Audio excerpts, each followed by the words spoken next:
各位觀眾大家好，歡迎嚟到法式學堂，我係孖天央楊雲峰律師。最近巴士安全帶嗰單新聞，真係好似睇緊一場峰回路轉嘅連續劇咁樣。一條新法例打鑼打鼓咁出場，點知實施咗唔夠一個禮拜，就急急腳咁話要技術性調整，暫緩執行。哇，好多朋友就拗晒頭啦，覺得搞乜嘢呢？牽涉咁多部門，點解好似三個和尚抹水吃呢一個例子咁樣？搞咁耐之後，臨門一腳先至發現個龍門擺錯咗。因為藉住呢個機會，我想同大家講下喺香港一條法例點樣由一個諗法變成一個白紙黑字嘅法律，成個過程有幾複雜呢？新聞嘅來龍去脈我就唔多講啦。總之就係一條強制乘客要攬安全帶嘅新法例生效咗之後，先發現條文嘅適用範圍出現咗好大嘅漏洞，幾乎令到全港所有嘅巴士都唔受規管。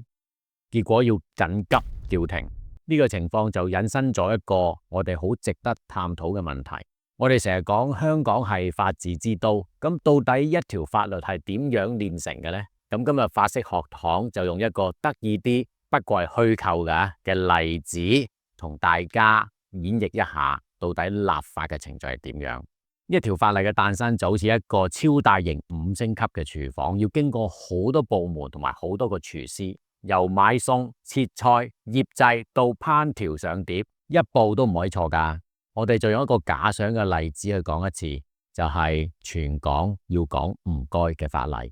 話說唔知幾時開始，香港人越嚟越酷，買完嘢掉低錢就走，人哋幫你開門，你唔該都冇聲。負責社會風氣嘅民政及青年事務局就收到好多投訴，覺得社會戾氣好重，於是有一個高人就提出咗個石破天驚嘅構想，我哋不如立法強制全香港嘅市民喺接受完服務之後必須要講唔該。呢個諗法一出，成個部門就即刻行turbo啦。佢哋做咗好多研究，例如香港人每日講唔該嘅頻率有幾多呢？立法之後社會和諧嘅指數又會唔會上升呢？然之後可能佢哋都會做一個公眾諮詢，咁咧你就可能見到個場面係咁嘅。阿太太 A 佢就話：梗係要立法啦！上次嗰個街市佬搵錢就咁掉翻俾我我覺得要立法啦。阿青年 B 咧佢就會話：喂，我社恐㗎，要我真係講嘢，不如罰我錢算啦。有位學者又問得好有深度嘅，咁唔該同多謝又點樣分呢？我俾錢買嘢交易係講唔該，人哋送嘢俾我先至講多謝。咁條例又包唔包多謝先？呢個階段就係收集民意，就係睇下一個天馬行空嘅概念可唔可以落到地。第二步，律政司草擬法案。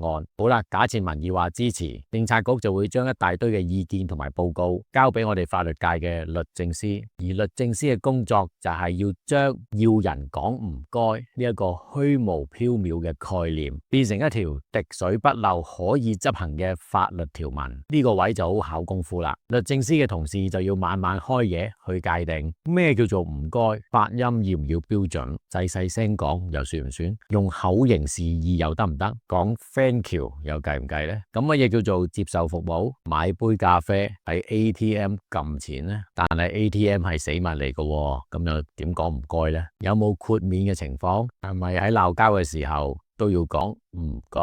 唔該，你鬧完未？緊急情況，例如有人暈低，你幫佢急救，去洗班嘅時候，係咪都要講聲唔該先至可以起身呢？咁草擬嘅專員就要好似拆彈專家咁樣，將所有可能性都要諗到清晰，而且用最精準嘅法律語言，寫一份2022X 年強制社會講唔該嘅法案。第三步，立法會審議。份法案寫好之後，就要送去立法會接受議員嘅拷問。呢個過程就係三讀啦。首讀好簡單，即係喺個大會度讀個名，好似婚禮司儀咁樣，有請呢一個新人進場，然之後就將呢一個法案派俾議員啦。二讀同埋法案委員會呢度先係重點，官員會解釋點解要立呢條唔該法例，跟住議員就可以辯論啦。然後通常會成立一個法案委員會，係由幾個議員去組成嘅，專門負責好詳盡咁去審議。呢個階段委員會就會邀請唔同嘅人人嚟開會，例如係零售業嘅代表、心理學家啦、語言學家啦，甚至乎茶餐廳嘅老闆去聽佢哋嘅意見。而漏洞呢，往往就喺呢度出現噶啦。可能大家用咗90%嘅時間去拗罰款，到底係罰50蚊定係100蚊，或者拗緊唔該晒同埋唔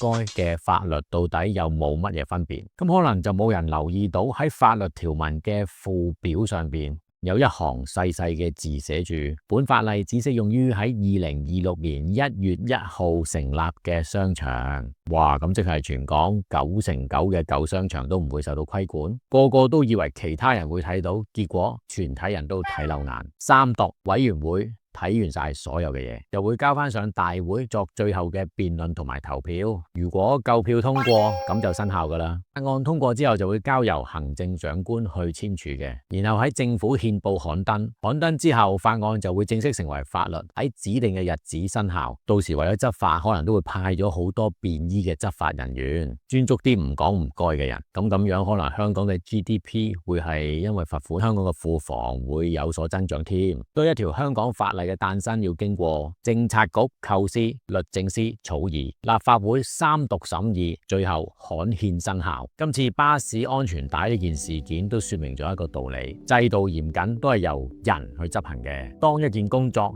牽涉嘅人太多，就有可能會出現責任分散嘅情況。每個人都以為其他人會幫佢把關，結果就會出現咗一個集體嘅盲點。呢個唔係要怪責邊個，但係呢個係一個值得我哋所有人都要注意嘅制度風險。唔知大家有冇試過一啲情況，就係你以為我睇住，我又以為你睇住，最終冇人睇住，擺晒烏龍嘅有趣經歷呢？歡迎大家喺下邊留言。如果中意我哋嘅 channel，記得 comment、like、share 同埋 subscribe 訂閱。